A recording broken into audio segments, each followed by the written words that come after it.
One out, way on second. Greenberg is up. Henry's had one hit and 3 times as fast. Remember the sounds of the ballpark echoing inside your room? There looks like a long punch into the bleachers for a home run. Watson hitting one in the bleachers. Remember how the radio stirred your imagination as a child? And when you closed your eyes, you could see your heroes and experience the magic of the moment. Let's listen to the bedlam here at Tiger Stadium.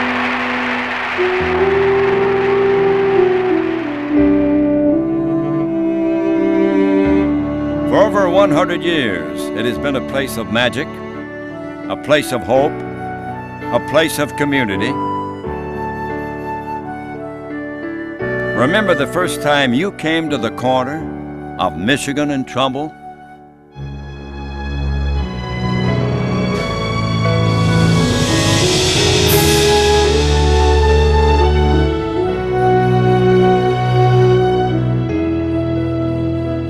Even now, when I'm driving on Michigan Avenue and you see the light standards for the first time, you're driving in the car, I start to get kind of antsy. Like, I got to get the parking space, I got to get in there, I got to get my seat.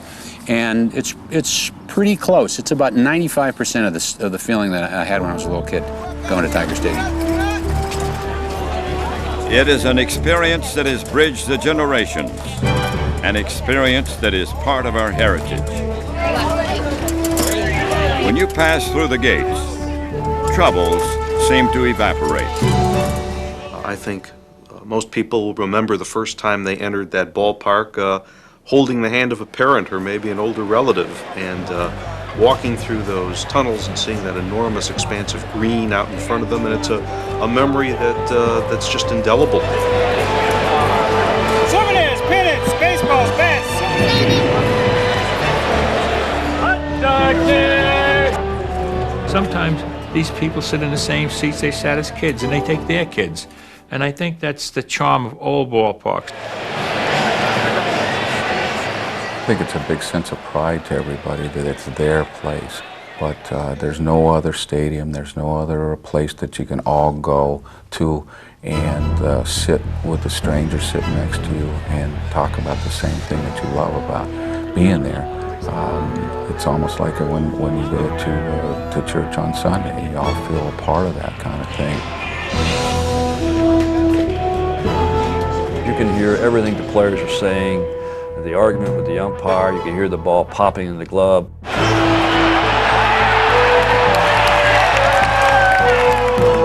And they can see the sweat on their eyebrow, that's how close they were. There's a strike. Oh, he is out for excessive window shopping, Mr. John. Tiger Stadium was a park built for baseball. And since 1960, I've had the privilege of broadcasting from the best seat in the house. Rounding third, headed home is Catalanata. He will score the Tigers up their lead to 3-1. While I'll always remember this place as the home of Cobb, Greenberg, Kaline, just to name a few, on Sunday afternoons in the fall, it also showcased gridiron legends like Lane, Schmidt, and Karras. I mean, you gotta figure people go from Monday to Friday working like crazy. They need to get a release. And in that stadium, they could scream and yell, which I thought was great. The Brown Bomber threw a knockout punch at second base. Joe Louis was the greatest thing that ever happened to us in this city here. And freedom was celebrated in center field. They just couldn't believe that Mandela would be in Detroit and at Tiger Stadium. There are things that happen to you during your life that you will never forget. Michigan and Trumbull is a corner that is intersected with the history of this city. It was a place where immigrants eager to become part of the American mosaic learned the language of baseball. It was a place to escape reality when hard times had Detroit on its knees. It was a place of healing when the streets burned and people were divided. The stadium has grown and changed with the times, but one thing has remained constant: the love affair 5 generations of fans share for the corner of Michigan and Trumbull. Well, to me, if people feel like Willie Horton feel, Tiger Stadium is life, as far as I'm concerned. It's my life. In 1895, giant elms and oaks provided shade for the Western Haymarket. Most of them would be cut down to make room for a new spot to play baseball, Bennett Park.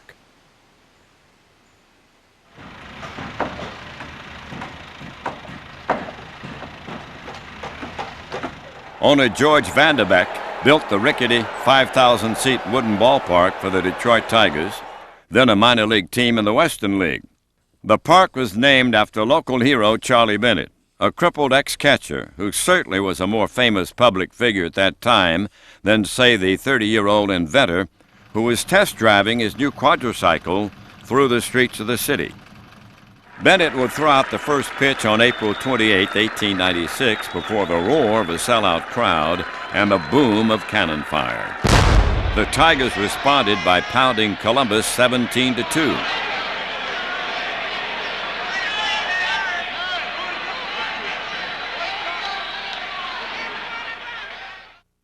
Football was played here almost from the beginning, with the University of Michigan a regular tenant during the gay 90s. Fielding Yost's team played its last game at Bennett Park in 1901, the same year the Tigers joined the major leagues.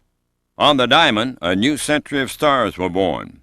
One of the biggest, a slope-shouldered, barbering student from the Nebraska plains, Wahoo Sam Crawford. Was a great slugger. I mean, he would have been a Babe Ruth or Henry Aaron had he come along a couple generations later. Crawford would soon be joined by a teammate who would change the game of baseball. On August the 30th, 1905, at Bennett Park, 18-year-old Tyrus Raymond Cobb ripped a double in his first major league at-bat.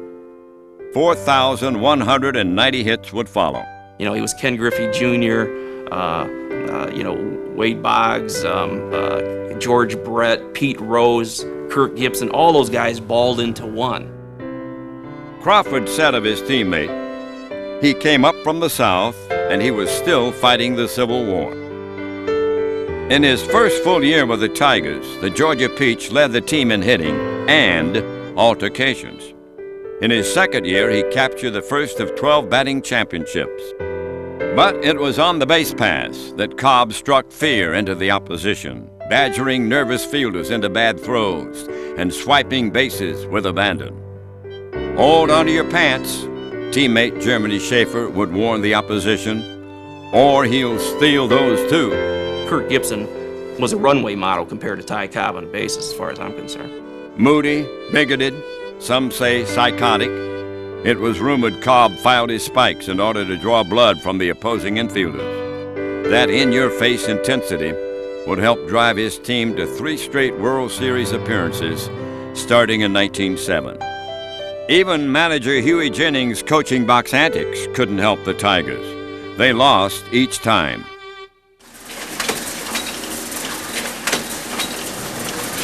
While the Georgia Peach put fans in the stands, Henry Ford put workers in the factories. It was apparent a new park was needed, a modern concrete and steel stadium worthy of a developing world-class city. Of course, you have the beginning of the automobile industry, and there's an influx of people from the South primarily to come to that industry and work.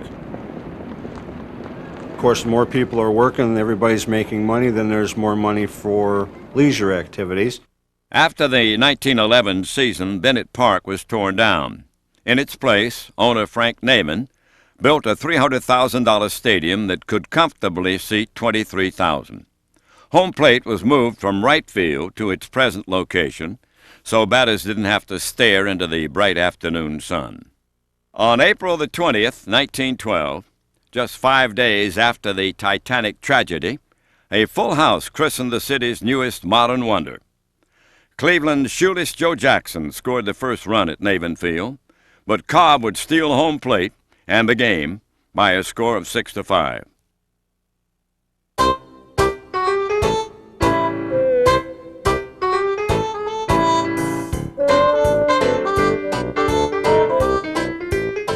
The Roaring Twenties were enlivened by one of the greatest rivalries in all of sports. Starting in 1920, the longtime supremacy of player-manager Ty Cobb was upstaged by a carefree home run basher named Babe Ruth. Casey Stengel described the battles between the two legends as being like a bomb going up against a machine gun. Cobb represented that dead ball era that had passed, really, by the Roaring '20s. That era was gone. And Ruth epitomized, the Roaring '20s, that long ball, that free-swinging, stylish, anything goes kind of mentality that you not only saw in the ballpark, but all around you. Prohibition, blind pigs, all that kind of stuff. Jazz, women lifting their skirts up to their knees, my God.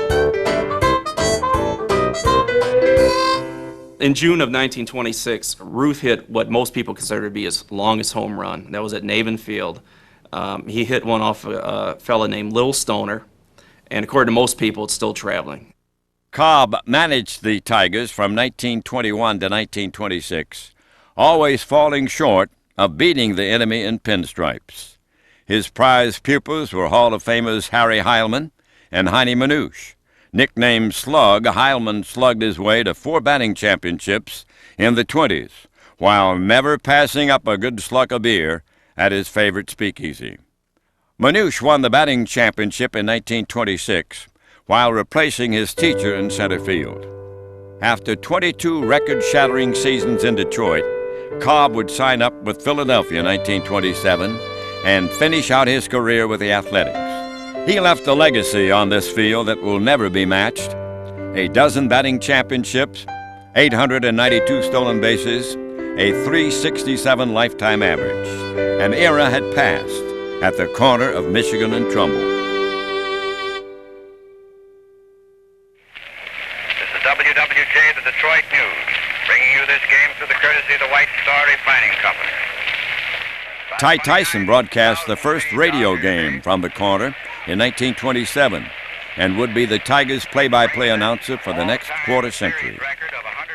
He had a great voice, number one. He knew baseball, number two, and he knew almost every of the Detroit Tigers intimately. A lifelong fan of the Tigers attended his first game in 1927.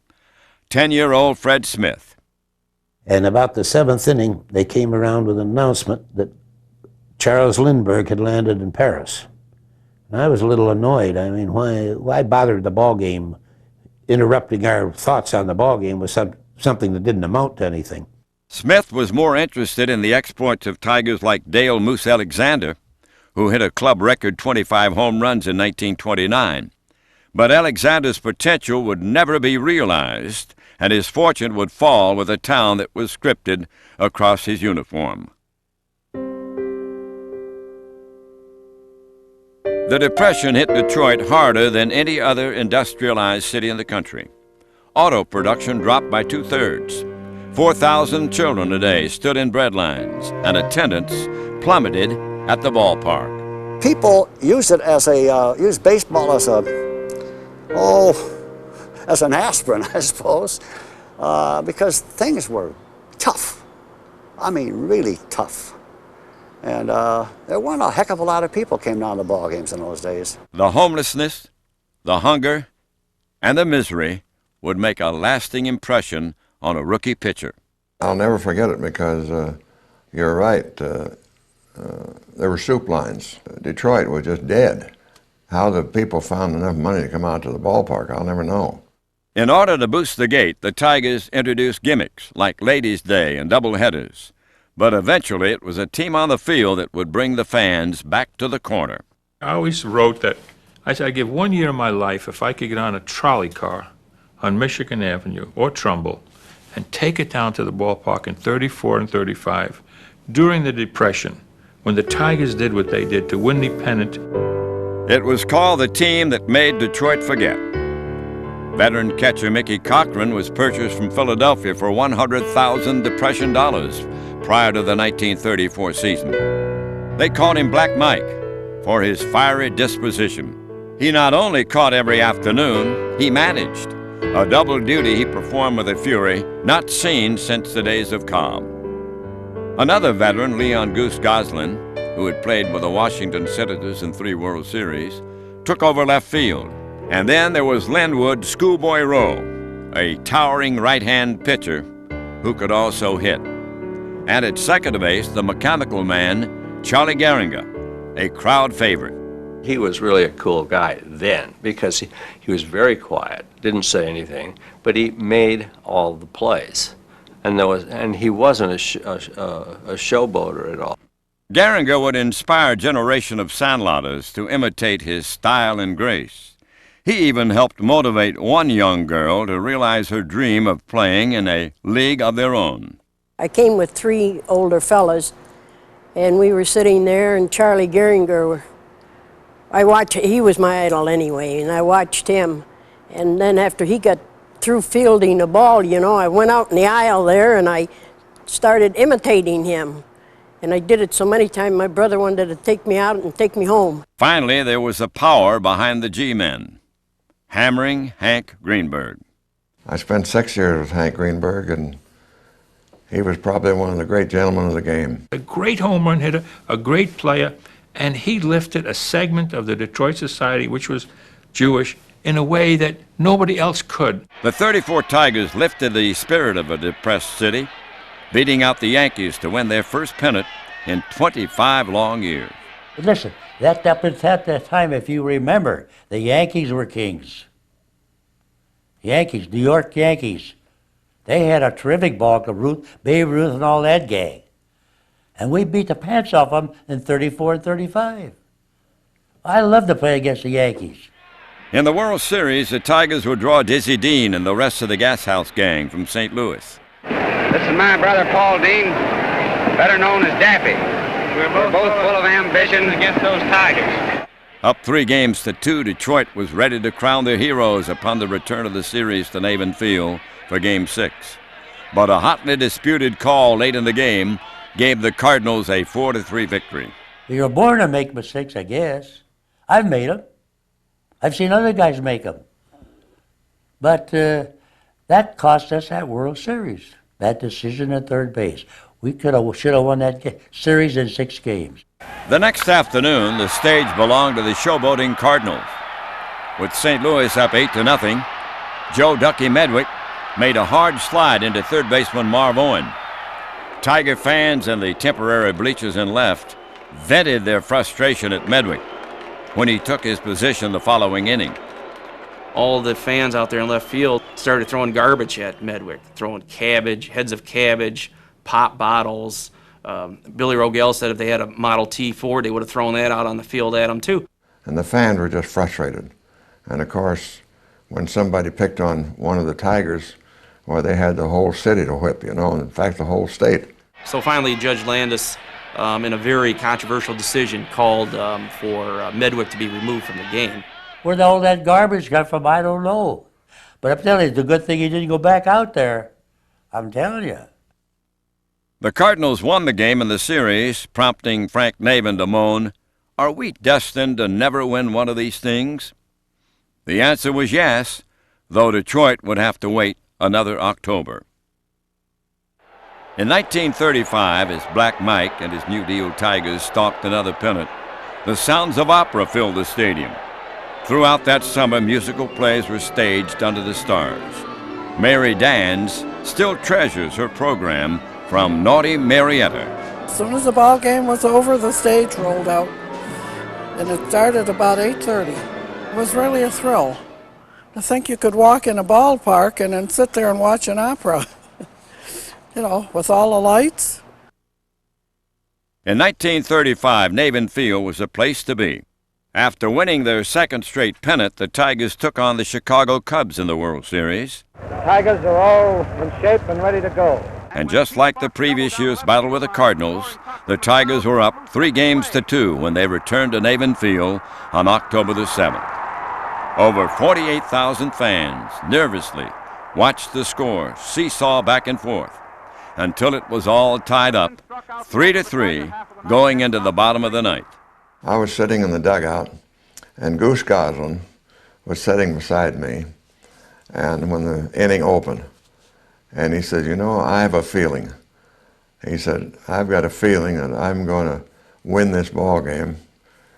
He said, I'm going to be at bat with the winning run on base, and we're going to win this ball game. And there it does go. It's a clean hit. Watch Mickey fly around those sacks. He rounds third. He's coming home. And here comes Mickey Cochran home with the winning run. The run that won the game and the World Series for the Detroit Tigers. And everyone celebrating, everybody happy, you know. And it was it was something to watch. It was something. The town just went crazy. It was an escape from reality.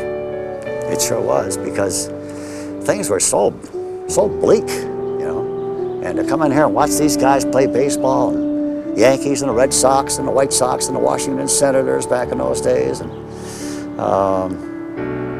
it was an unforgettable era of my life. I'll never ever forget it. Never forget it. 6 weeks after realizing his lifelong dream, Frank Navin died of a heart attack. His silent partner, Walter Briggs, bought the club, intent on maintaining Detroit's reputation as the best baseball town in America.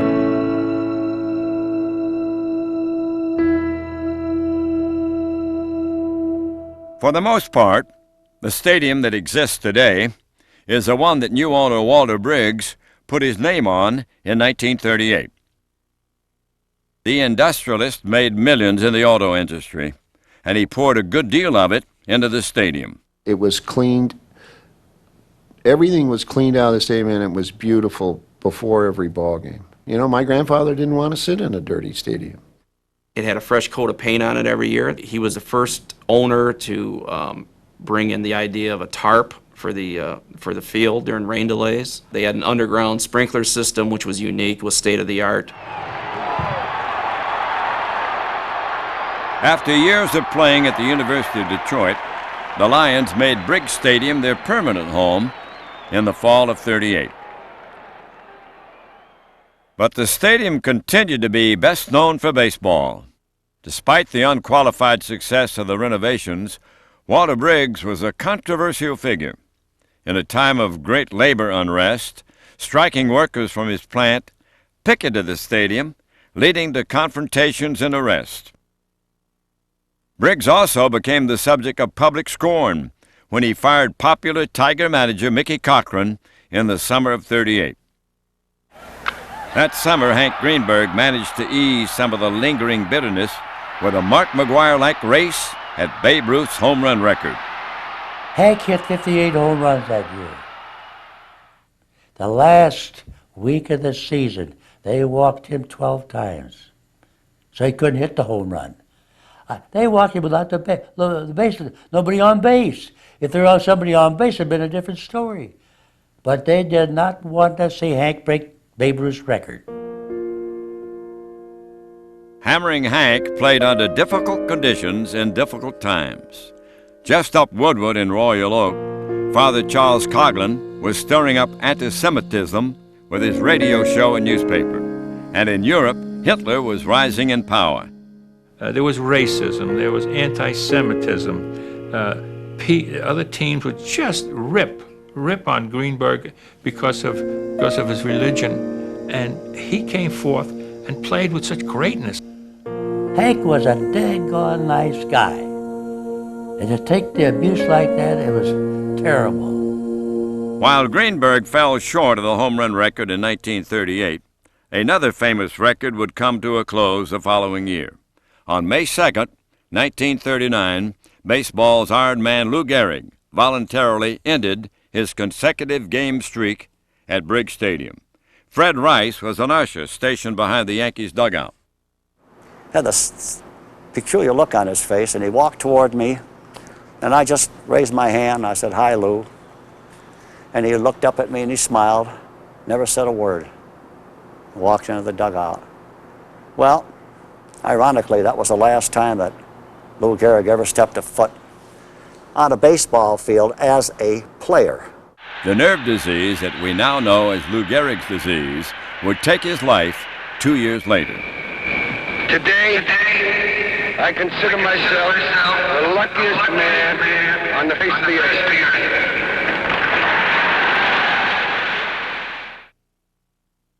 He was the heavyweight champion of the world, the Brown Bomber, a national hero.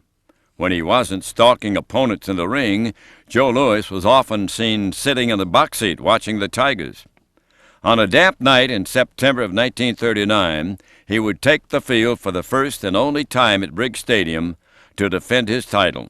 It was electricity in the air, and I can remember when he came out for the fight, they dimmed all the lights in the stadium here, and when he came out through from his dressing room, they had put a spotlight him, and he went all around the stadium, shadow boxing, warming up until he got to the ring. His opponent was a former football player, Bob Pastor. He gave Louis trouble for 11 rounds until he caught him. He caught him up. He caught up with him. The stadium just erupted when he knocked him out. The winner and still the heavyweight champion of the world, Joe Louis.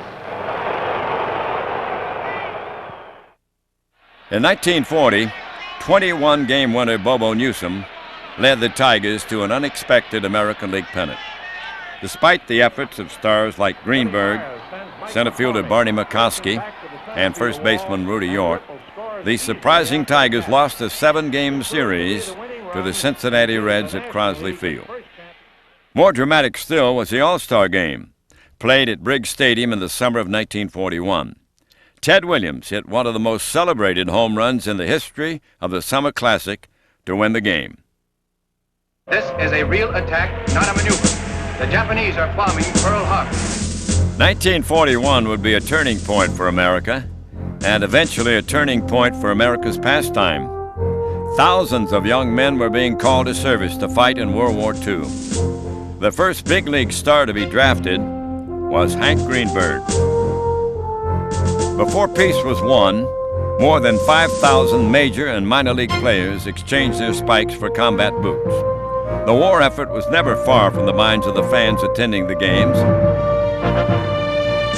With auto plants converted into defense plants, Detroit became the arsenal of democracy, its factories humming around the clock. In order to fill defense jobs, recruiters brought Appalachian whites and Southern blacks north. As a result, the city's African-American population doubled during the decade. Looking to tap into that growing audience, Briggs Stadium hosted a series of Negro League games in 1941. Sitting in the stands was a future Negro League player and a future federal judge. My father used to take me to see the black baseball players come in, and I would see some of the great black ball players who used to play at that time in the Negro League. I think the team that had most of the great players was the Homestead Grays, and they were also a big drawing card throughout the country. They had such players as Josh Gibson, Buck Leonard, Cool Papa Bell. The first time I went to Tiger Stadium was when Satchel Paige came to town. He would tell a guy, "I'm gonna strike you out," and everybody would get up and he'd strike him out, and all the guys would clap. They'd have a great time.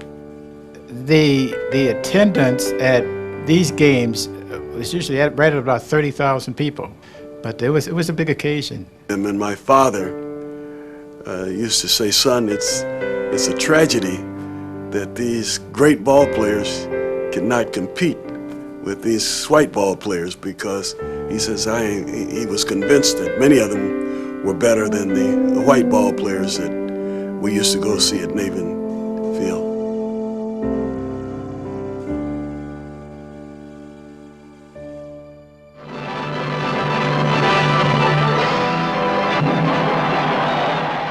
The 1945 season started with the greatest of all victories, the defeat of Nazi Germany. 34-year-old Hank Greenberg returned to the Tigers after a 4-year absence. In his first game back, he belted a home run at Briggs Stadium. He was the big man as the Tigers won another American League pennant on the final game of the season. It was a rainy day in St. Louis, and I was in my bedroom at home listening to the game, and the bases were loaded, and he hit a grand slam that was just fair by inches. You know, everybody held their breath. At that time, they were doing the broadcast right from the stadium, and it was an exciting thrill. I mean, I must have jumped out. I thought it went through the roof of my bedroom there. Their old rivals, the Cubs, were the Tigers' World Series opponents again. Virgil Truck started Game 2 just days after getting out of the service. I had to pinch myself several times. It was like a dream because I couldn't visualize being there because I never thought I'd get out of the service in time to even be in one ball game, let alone play in the World Series.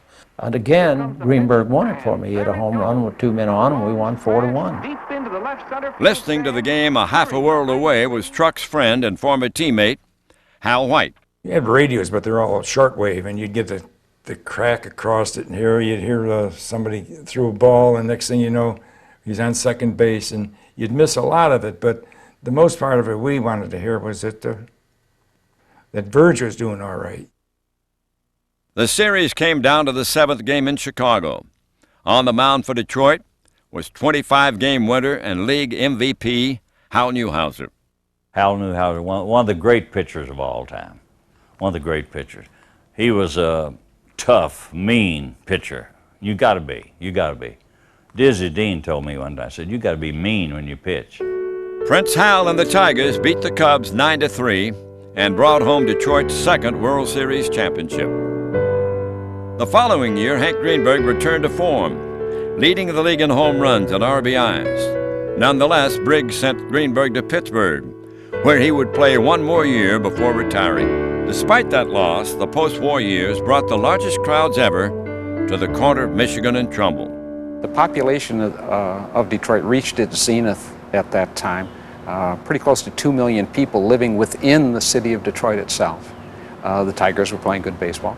On the evening of June 15, 1948, nearly 1,500 incandescent bulbs lit up the skies in Detroit, forever changing the game on the field and the neighborhood that surrounded it. I could sit in my bedroom, my back bedroom, and read a comic book with the lights that used to come from the stadium. It changed the whole neighborhood, really, because you couldn't go to bed because of the tremendous crowds in the 40s and the 50s for a night game. And it was like going to a motion picture, really. You went out there and the lights were turned on and the grass was as green as you could ever have seen it. The red clay was beautiful. The lights were just fantastic. At the time, it was the best lit park for night baseball. In 1951, the All-Star Game returned to Briggs Stadium. Vic Wertz and George Kell represented the Tigers, and each hit a home run. My family was there. That was the big thing. My mother and father came up. My aunt and uncle came up. And a lot of other friends. And I hit a home run, and that capped it off pretty good. That same year, the American Legion Championship game was played in Detroit. One of the players, 17-year-old George Anderson. I was so awed by it to see such a big place. I had never in my lifetime ever seen a real major league stadium. And to walk into that and to see that, it was like, my goodness, these guys must really be good if they get to play in a place like this. Walter Briggs, the man who put his name on the stadium, died in 1952. Times were changing, inside and outside the ballpark. Well, the 1950s were a watershed decade, in Detroit and the Detroit Tigers. You had this slow exodus leaving Detroit, even in the 1950s, leaving for the suburbs. It wasn't white flight as much as it was just people wanting a 60-foot lot in Southfield as opposed to a 30-foot lot in Detroit. You had the freeways coming in that were slicing and dicing the neighborhoods. Streetcars quit running in the 1950s. There was no parking for the fans. Up until the early 1950s, afternoon games started about 3:30. Then it was pushed back to 2:30, and then to 1:30. The games were lasting longer. Billy Graham brought his popular crusade to the stadium for the first time in 1953. Some in attendance may have quietly prayed for a pennant. Their wishes would go unanswered, although players like Harvey Keene, Frank Larry, Jim Bunning, and the Sunday Punch, Charlie Maxwell, were among the finest players of the 1950s. But it was the arrival of an 18-year-old rookie from Baltimore in 1953 that would have the greatest impact on the team and the game. And I had a hard time getting in the stadium because I was only 18 years old, and the guards didn't believe that I was a ball player, and finally convinced them that I was the newest Tiger. And so I walked in, and when I walked in that stadium right behind home plate, and the whole ballpark was completely green. The seats were green, the field was green. I mean, it was one of the most beautiful sights I've ever seen. It's tough to break in like that because the veterans were saying, well, here's a kid out of high school. How is he going to play in the big leagues? Sometimes they wouldn't let him in the batting cage, you know. They would take hitting practice, and Al would try and get in. They'd say, you just wait your turn, son, you know. When Kaline got his chance, he made the most of it.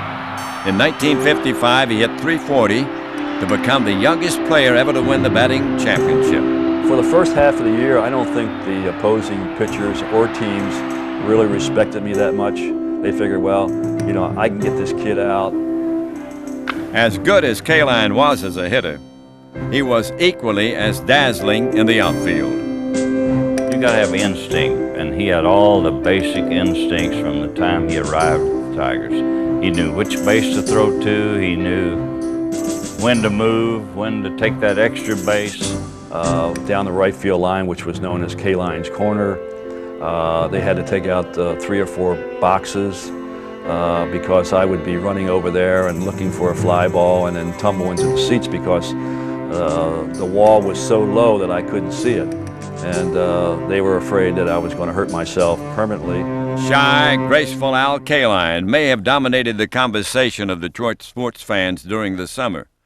But on fall afternoons in the 50s, it was bulky warriors wearing high-top cleats and very few teeth who got the folks on their feet at the corner. Lions games during the heyday in the 50s when they were winning championships, that was just a screaming mass of humanity. You know, somebody once described it as if the combined forces of General Motors and the UAW were all in the stands at the same time screaming at the opposition.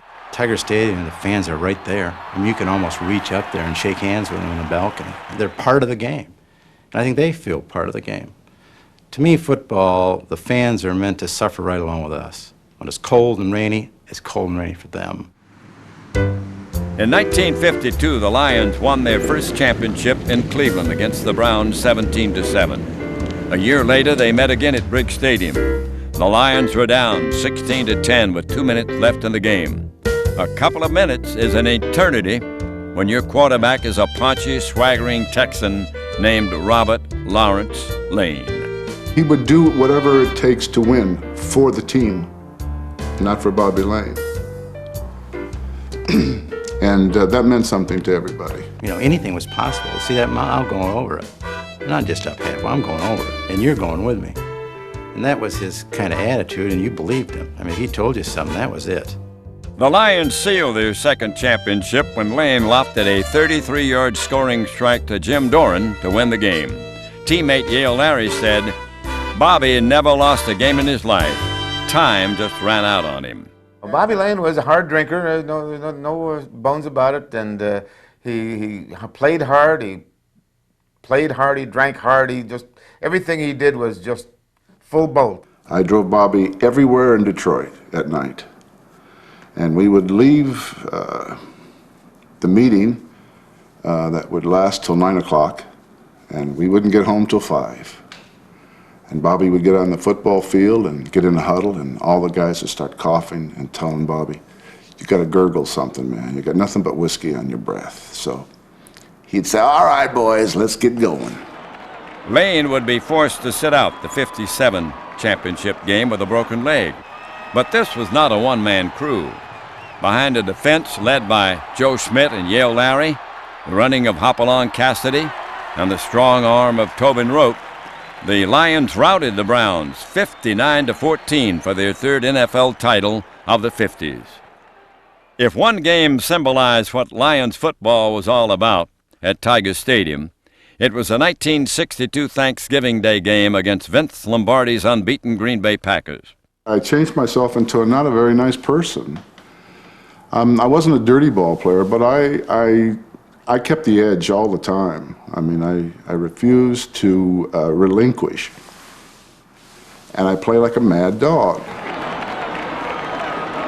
Well, that was a dream sequence. I mean, it was so perfect play by the defensive football team of the Lions. The final score was Detroit 26, Green Bay 14. A beating that shocked millions of fans watching the nationally televised game between bites of holiday turkey. Football was played for another dozen seasons at the Corner, but this game served as a fitting climax to the Lions' glory years. In 1958, Ozzie Virgil became the first black player to wear a Tigers uniform.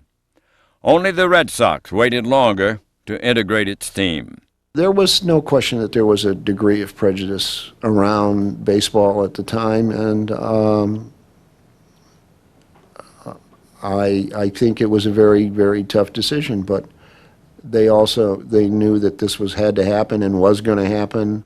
The year after Ozzie Virgil joined the team, a stocky 16-year-old high school student hit the light tower in right field during the public school league championship game. Willie Horton's home run foreshadowed a new decade in Detroit. For the first time, the city would cheer a team that truly represented the diversity of the community. There was also a new voice in the booth, someone who would witness some of the most remarkable moments ever to occur at the corner of Michigan and Trumbull.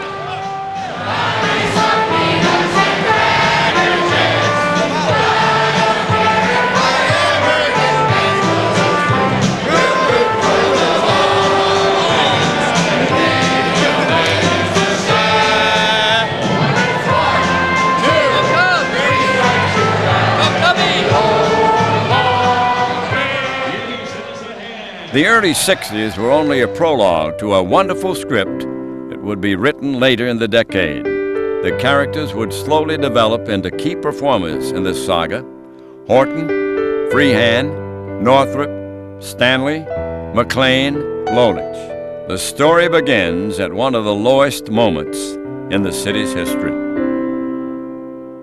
Well, we were broadcasting that day as on Sunday afternoon. And all of a sudden, smoke began to rise up out there, and we heard fire trucks go by and everything, and we wondered, what had happened.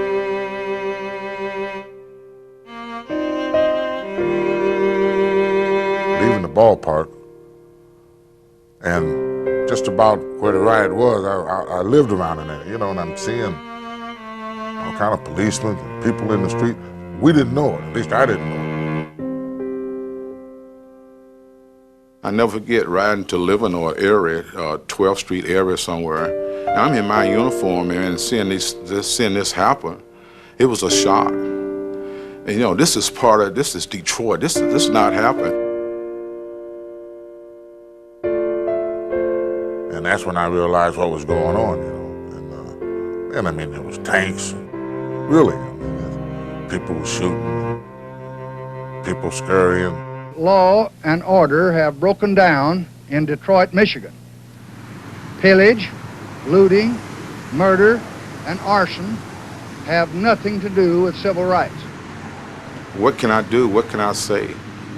And I've seen myself walking down, seeing buildings on 12th Street, people breaking it, and I'm trying to talk to people. And people listen.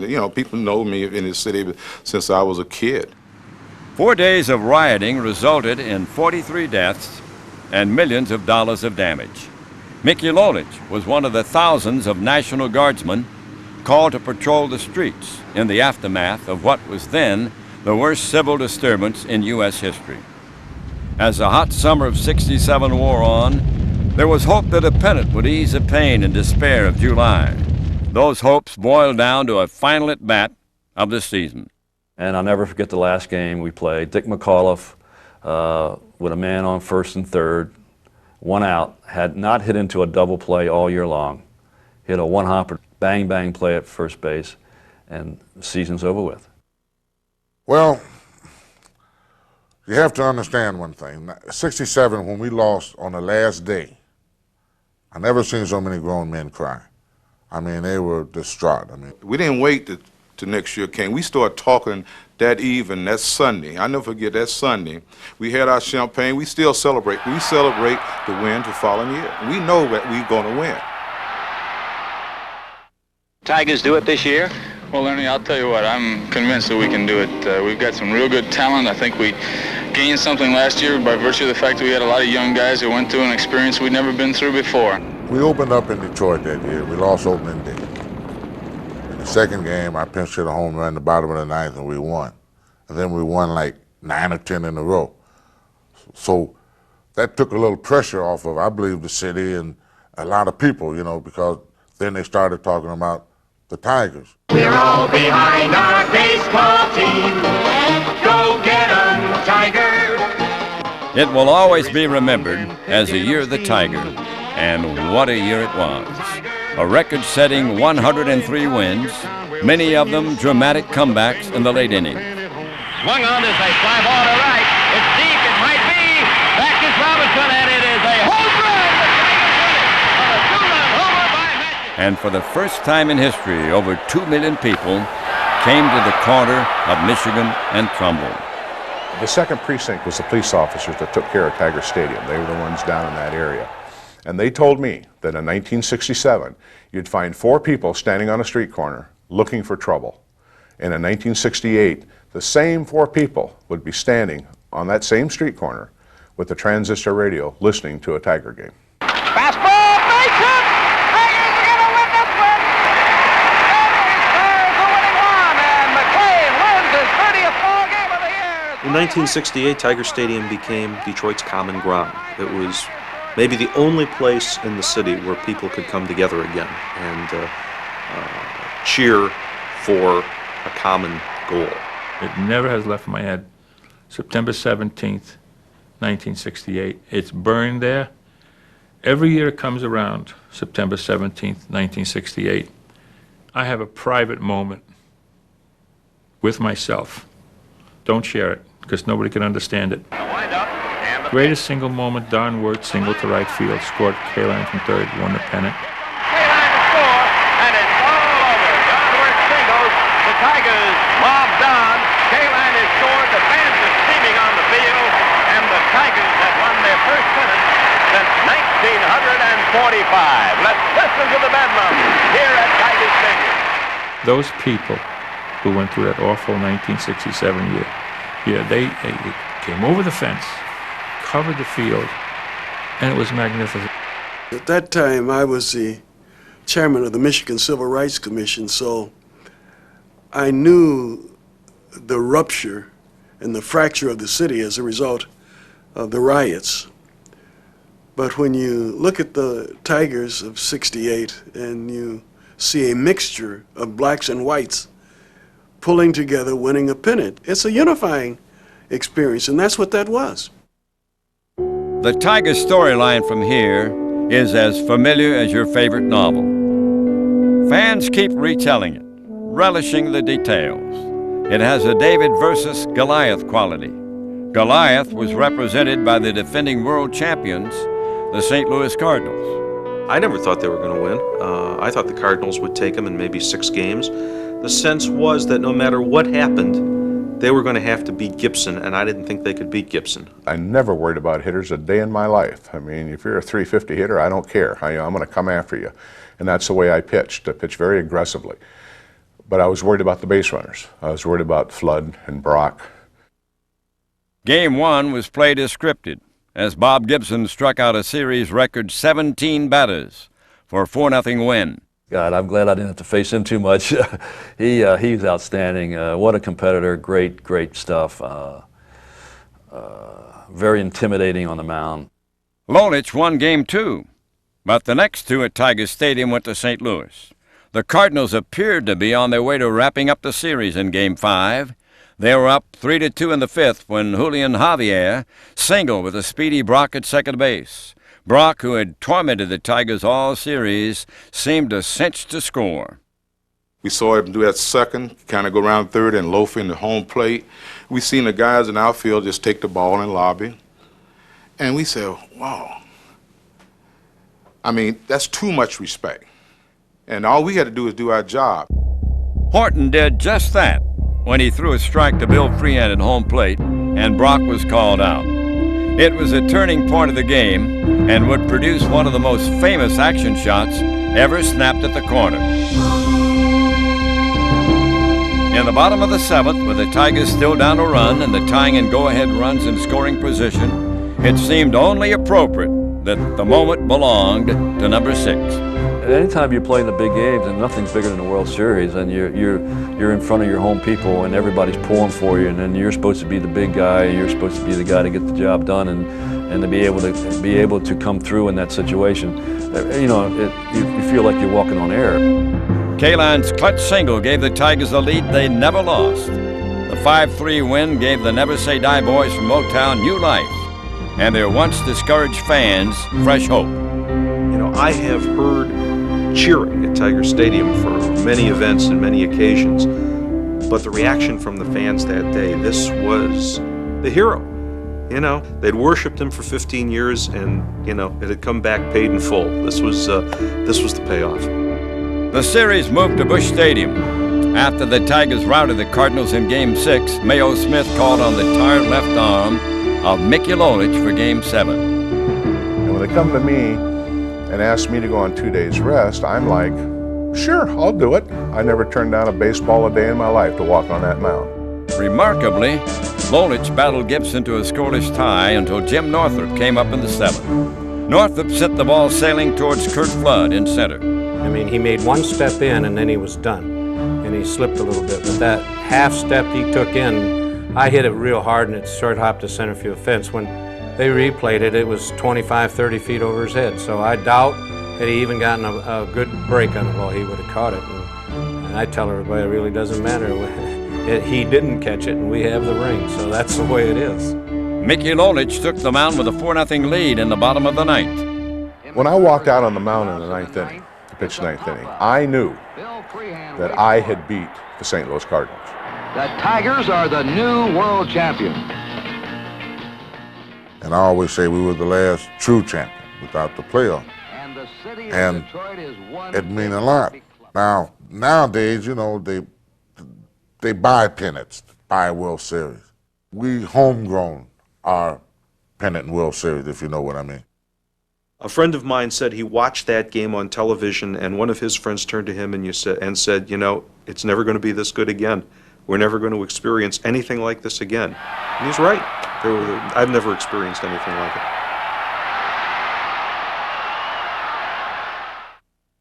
In 1972, Billy Martin led the Tigers to a division championship, only to lose to Oakland in the playoffs. It proved to be the final postseason series for Al Kaline. After 22 quietly spectacular seasons and over 3,000 hits, the greatest right fielder ever to wear a Tiger uniform retired in 1974. I never knew what a great fielder Al Kaline was till he left. And all the balls started dropping in. They dropped in the right field corner. They banged against the fence. They fell in front of the right fielder. Don't blame those guys. They were following Rembrandt, And I never knew how good he was till he left.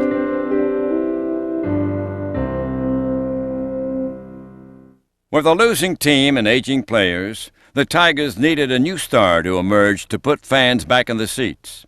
They found one in the summer of 1976.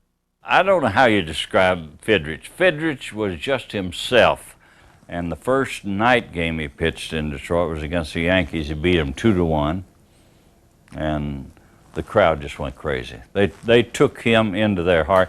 They felt like exactly what he was. They felt it.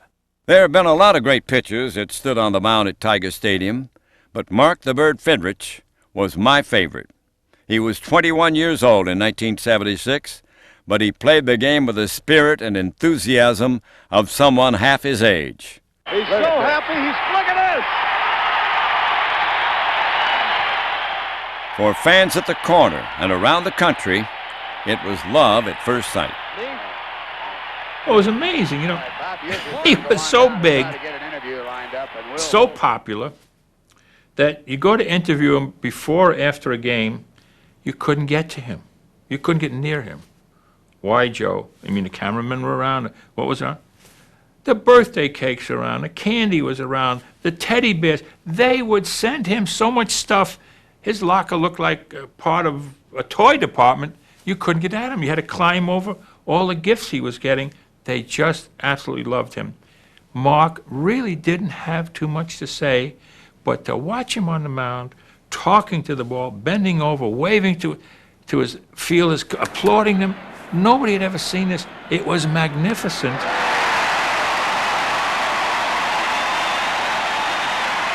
The following year, he tore up his knee, then injured his shoulder.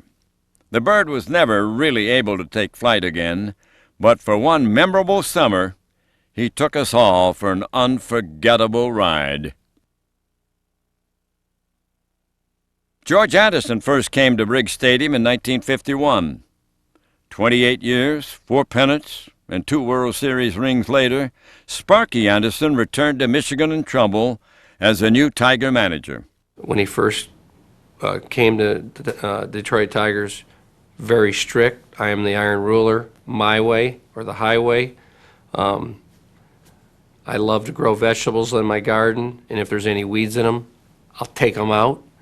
These are Cinderella's slippers. I'll leave them here in the middle of the floor and walk by and see if they fit. And if they fit, there's a horse waiting out by the door. Just get on that horse and ride right out of here, because guess what? The game will still go on. That's Sparky Anderson to me. Sparky inherited a young club full of talent and in need of direction. Sparky took the very best of every ball player and got the best out of him. And even ball players that weren't that good, he got the best out of them. I thought after the 83 season, I told my wife, I said, I really and truly believe we can win it all next spring. She said, well, in case you forget, I want to remind you, you told the people that you would win in 5 years. This coming spring is the 5th year. I said, oh my goodness, I forgot about that. Opening game at Tiger Stadium, 1984. The tone of the season was set by veteran first baseman Darrell Evans, the first high-profile free agent the team had ever signed. Evans paid immediate dividends. Couldn't dream the moment more, or put yourself in that place and have something that wonderful happen. I hit the ball on the upper deck. And wonderful things started happening for the team. A record-setting 35-5 start that got the whole country talking about Detroit.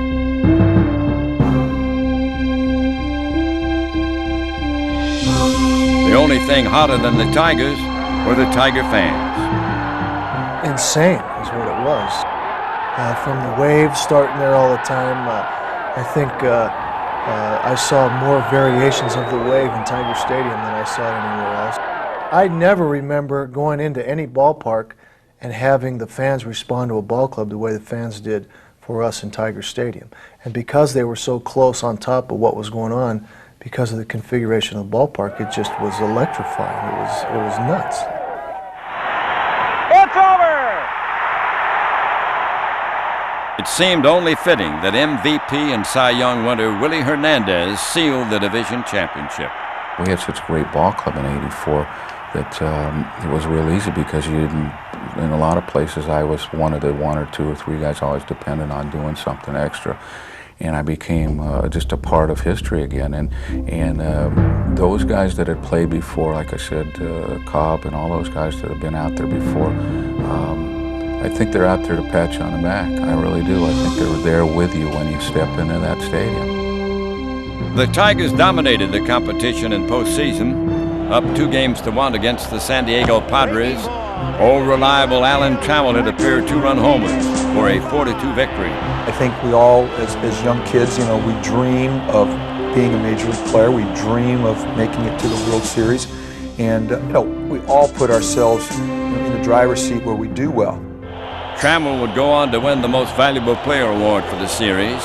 But for pure dramatics, Game 5 belonged to that unshaved force of nature in right field, Kirk Gibson.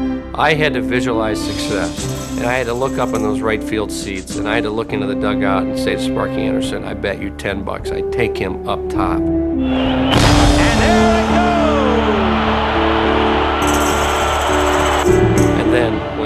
hit the ball. As I said, everybody knew the World Series was over, and to be able to stand up and come through when it counted, was my identity as a player.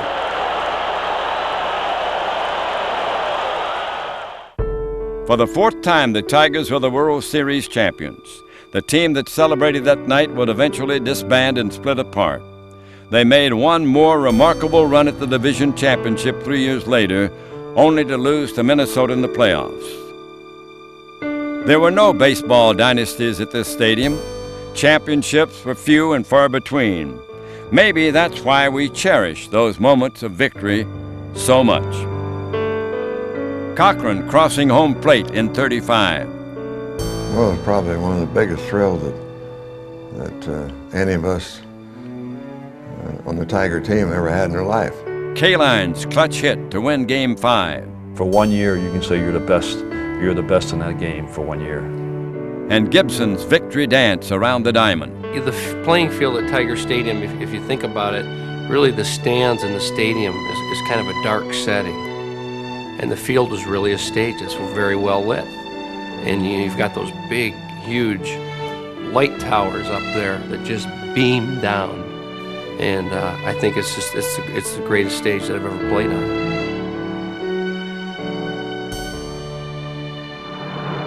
In the summer of 1990, the stage at Tiger Stadium belonged to a man who spent over 25 years in a South African prison.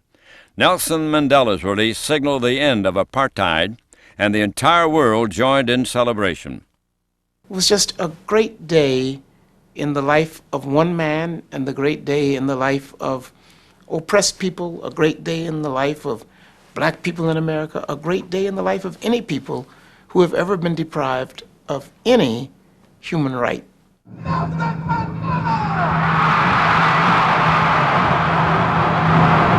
And on a warm June evening in Detroit, it was a great day to be at Tiger Stadium. They just couldn't believe that Mandela would be in Detroit and at Tiger Stadium.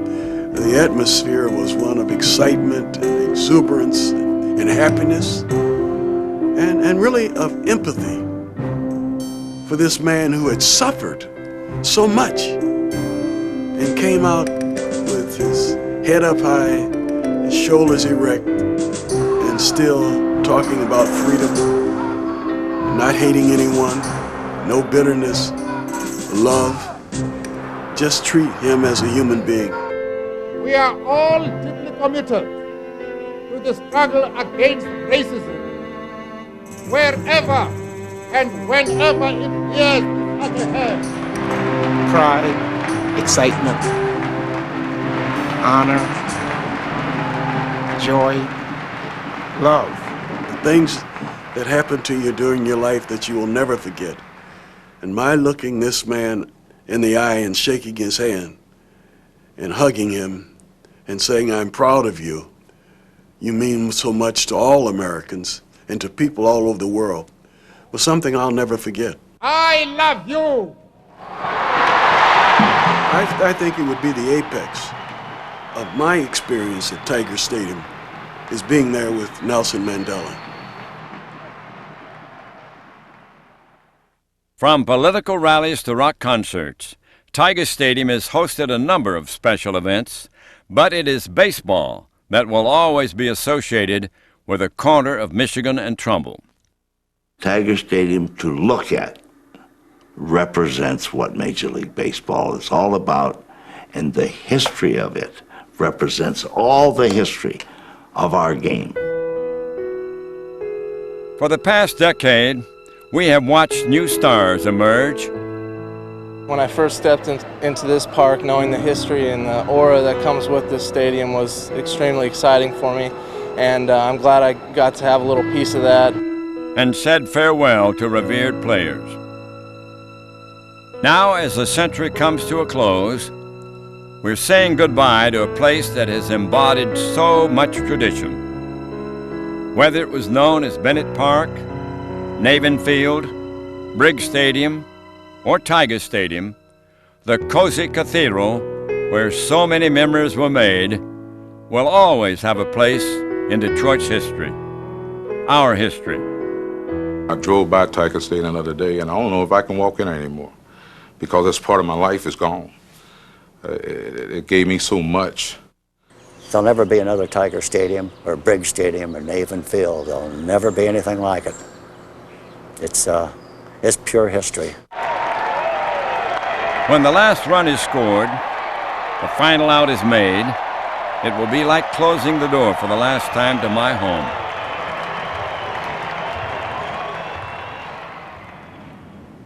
I've often said that I've spent more time in this stadium than my own living room. I've been here on cold, quiet nights when players say they can hear my voice in the outfield. And I've been here for those wonderful moments when it was hard to hear myself above the roar of the crowd. I love the history of this glorious game we call baseball, and history stretches from home plate to every corner of this stadium. But the real connection we have to this ballpark is up in the stands. The connection to our childhood, the connection to our family. It was always a special occasion to come to this stadium, not just for the game on the field, but for the joy of spending a leisurely afternoon or evening with friends, relatives, grandparents, moms and dads. Those traditions will continue into the next century at a new ballpark with a new generation of Tiger fans. As for the memories, they remain as timeless as the green grass and the blue sky.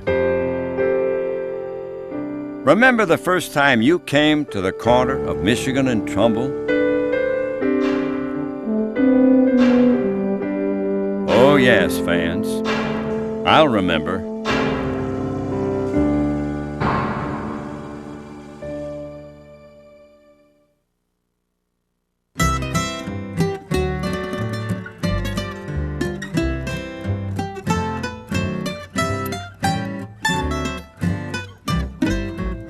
The corner, now so famous, began another way.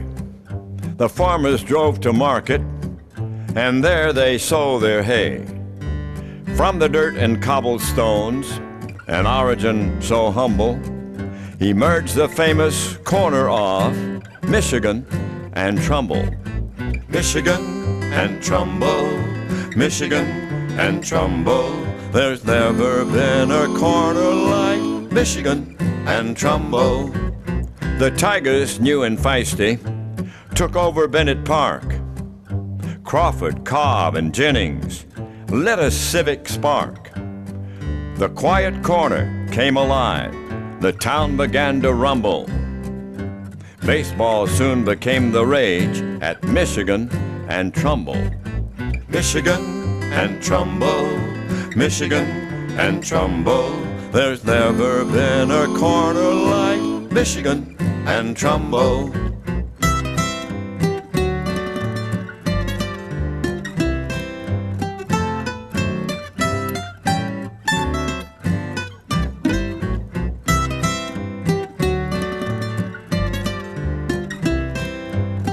Michigan and Trumbull has been a production of Mort Krim Communications in partnership with the Detroit Tigers. Sponsored by your 31 Metro Detroit Ford dealers. Think Ford first. And Forest Post-Production Studios for all your post-production needs.